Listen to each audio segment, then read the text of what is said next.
Hi, breathe with me, because I need to as well. Every time I open my mouth to tell this, it feels like my chest sinks. My name is Glorit, I'm 57, I'm from Belo Horizonte, and what I'm going to share here isn't to ask for pity. It's to raise an alarm. What happened inside my home I wouldn't wish on anyone. It hurts to say it, but worse was having lived it in silence. I married young and had my daughter, Helena. Life seemed like it would fall into place, but over time the marriage became a burden. Fights over anything, harsh words, sleepless nights. When I realized that living together was shrinking me, I asked for a separation. At that time, Helena was 16. I tried to explain to her, tried to talk about respect, about peace inside the house, but for a teenager, everything becomes the mother's fault. She grew cold, hard with me. She looked at me as if I were the one to blame for destroying the family. You who are a mother know, we can bear the world, but a cold look from our own child cuts the soul.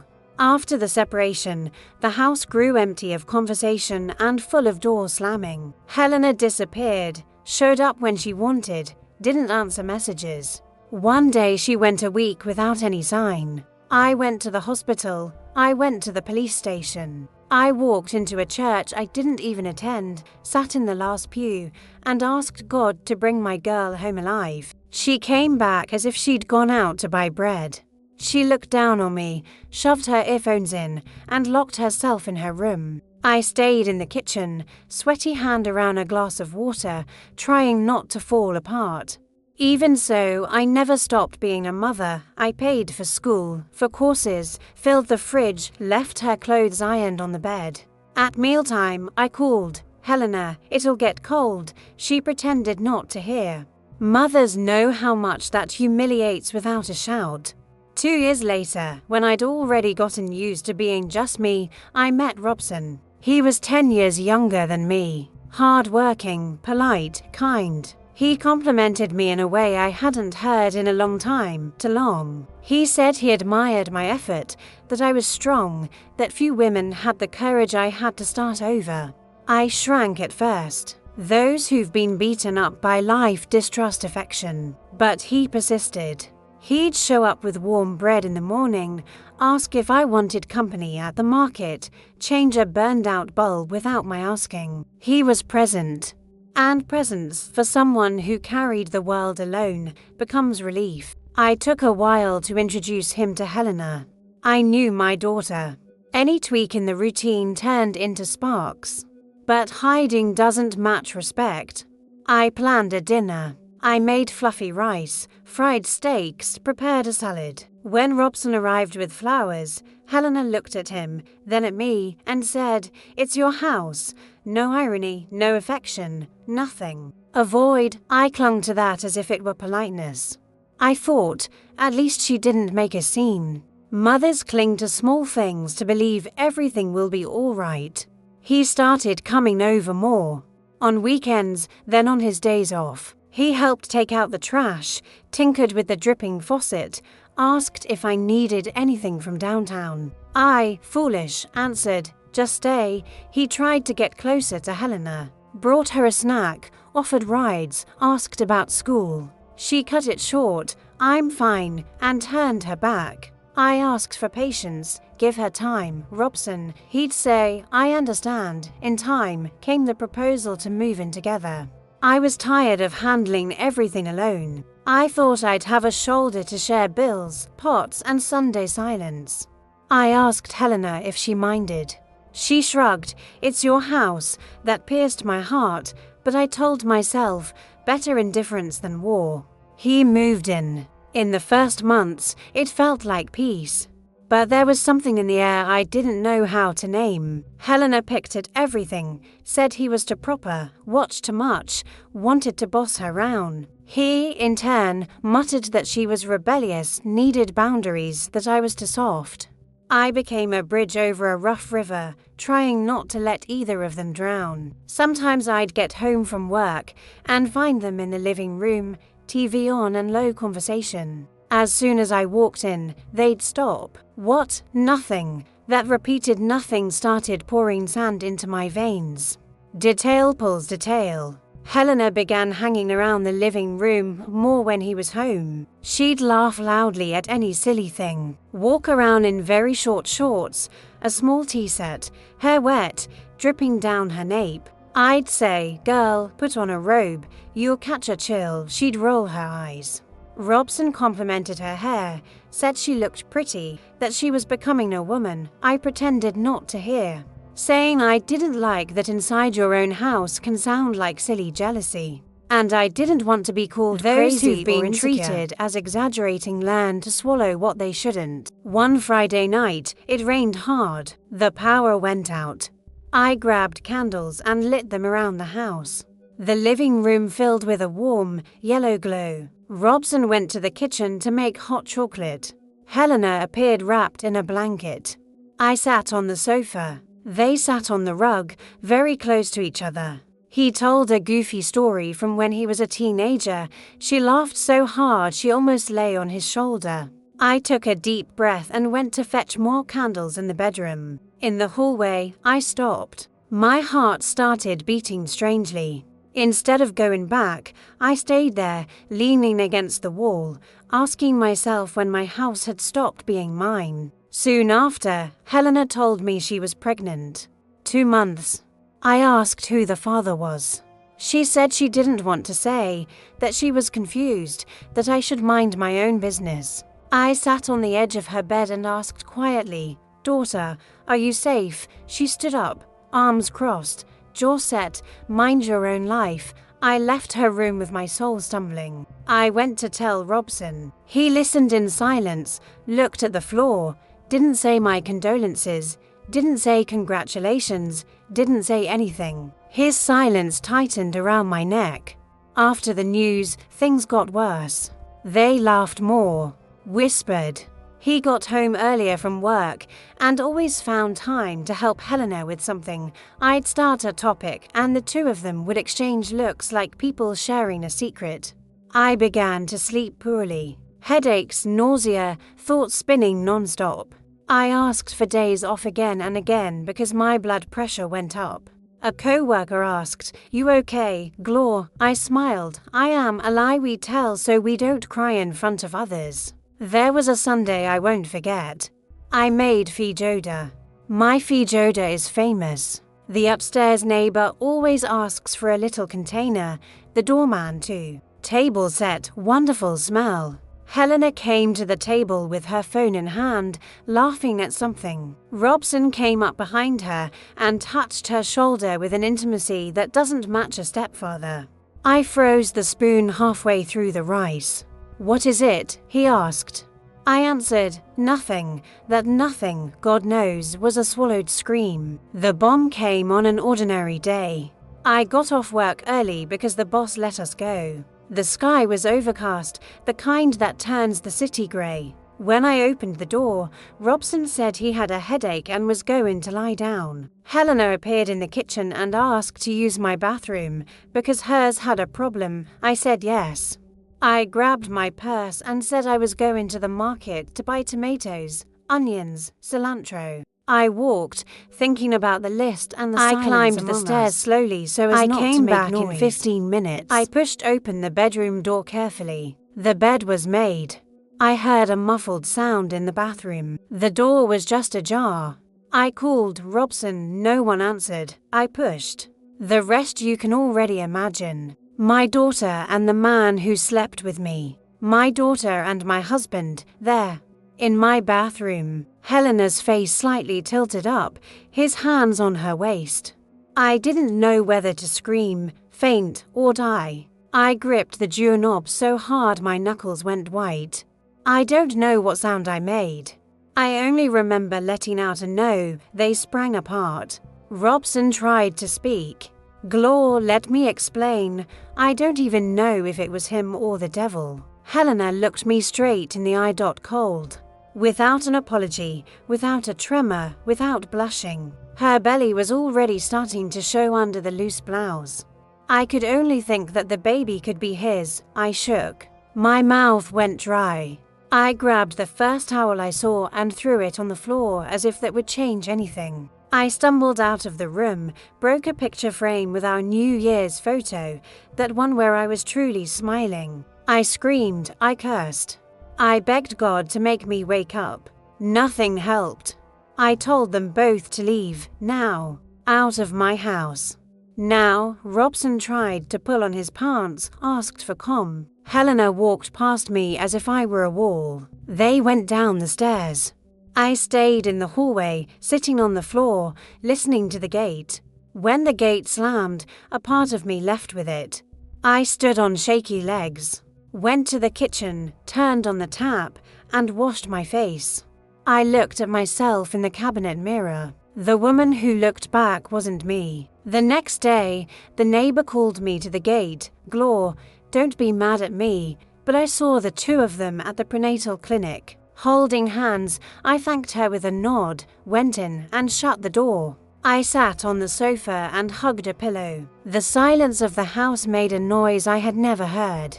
It's a noise only those betrayed by their own daughter understand. I went to her room, opened the wardrobe, took everything out.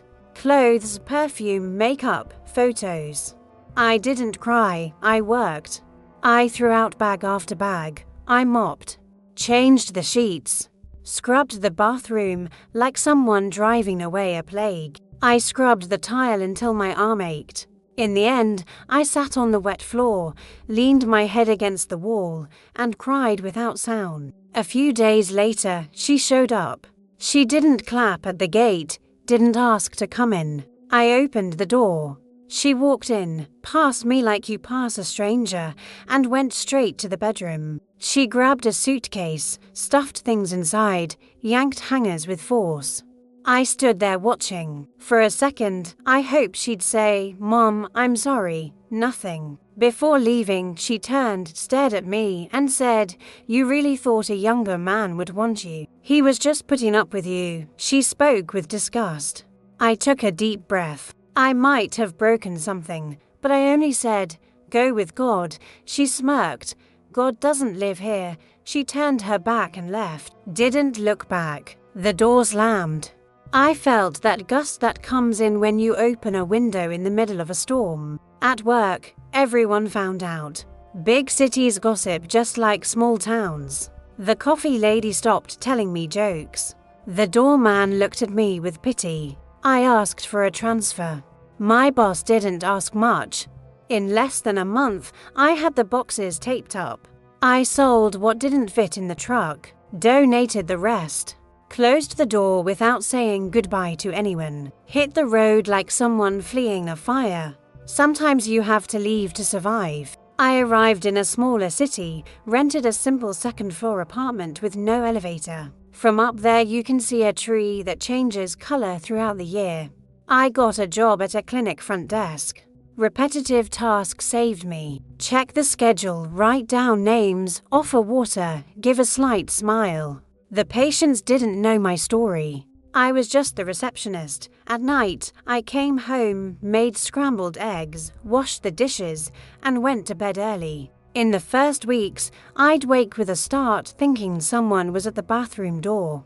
Later, it passed. Either I got used to the pain, or the pain got tired of me. On weekends, I learned to go for walks in the park. At first, I walked looking down. Our heads get heavy and our eyes drop. One day, a boy kicked a ball and it hit my foot. I kicked it back. He laughed. "Goal, ma'am," I laughed too. It was my first real laugh in a long time. I bought a new pan, changed the curtains, made cornmeal cake. Small things that tether us to the world. 2 years went by. I stopped checking my phone at every sound. Some days I'd forget the story all morning. Sometimes I'd remember because of a smell, a song, a diaper commercial. But it passed. Until the phone rang. It was her. Helena. I answered without a word. On the other end her voice shook. "Mom, the boy is sick. Robson left. I need help." My heart wanted to run toward her, because blood pulls blood, and a grandchild is a piece of us. I asked, "Where is he?" She said the name of a hospital but stammered. I sent money to buy medicine and asked for the receipt. She took offense. I hung up. The next day, more messages. Mom, help me. I'm alone. She didn't say sorry. Didn't say I was wrong. She said help me. I recognized the tone. It wasn't about the child. It was about her. I blocked her. Changed my number. Those who cut us off without mercy don't come back out of remorse. They come back out of need. I don't know where she is. I don't want to know. I pray for that boy because a child isn't to blame. Sometimes I leave a new toy at the neighborhood donation drive and ask, Jesus, let it reach the right arms. Over time, I learned to be happy in pieces. On Monday, I'm happy with hot coffee. On Wednesday, with a chat with the neighbor from 302. On Saturday, with a clean bed and sheets that smell like sun. Happiness didn't come back the way it was. It came gently, taking up space slowly. Many people say a mother has to forgive. I answer that forgiveness is a decision, not an obligation. I didn't wake up one day and find forgiveness ready on the nightstand. It didn't come. Maybe it will. Maybe not. What I do know is that from the day I pushed open that bathroom door, life taught me to read signs I used to ignore. When my stomach knots, I listen. When the house fills with nothing and whispering, I watch. When someone tries to convince me I'm crazy, I remember who I am. I also learned that trust needs a guard, that affection without respect becomes a trap, and that not every I love you comes from love. Sometimes it comes from self-interest, from loneliness, from the emptiness of someone who needs to be seen and chooses to hurt to feel big. Whatever the case, I'm no longer that woman who asked permission inside her own home. I speak. I set boundaries. And if they don't respect them, I close the door. I'm no longer afraid to close it. Let me tell you a few small things that kept me in the world, in case you need them. I started writing notes to myself, taped to the mirror. Eat, glaw, drink water. You've been through worse. I started making my grocery list calmly, so I wouldn't forget myself. I bought a warm light lamp and turn it on before bed because a lit room drives away dark memories. I made friends with the lady at the newsstand. She sets aside crossword puzzles for me. Crosswords pull our heads out of the pit. Words pull us back into the world.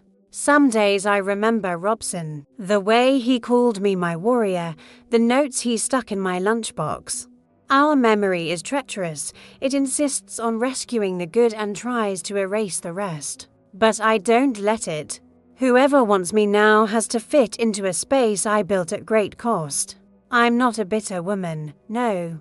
I just became a woman who learned. And learning sometimes hurts.